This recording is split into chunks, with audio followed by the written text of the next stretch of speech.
After breakfast आमर checkout time हो जाता तो सी चेकआउट करते मुझे सैड्रु नहीं जाऊँगी क्लिप्स गुड़ाक बहुत सुंदर होता होटेलटा छाड़बार इच्छा ही ना होता है बट काଣା करमा जीवार के तो पड़वा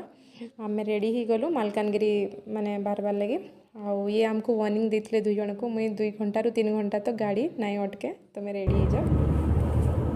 This is app, not monkey. केंदा जानलु? Her face is red. अच्छा रेड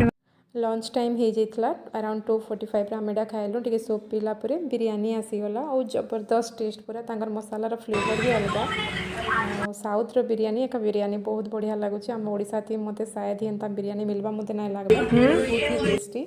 आम भद्राचलम रे खाइलु यहाँ फिर पले आसलु टे मुई चा ना पीला के हूँ संध्या टाइम तापर यहाँ मालकानगिरी वर्षा स्टार्ट आ इनु सबुदिन वर्षा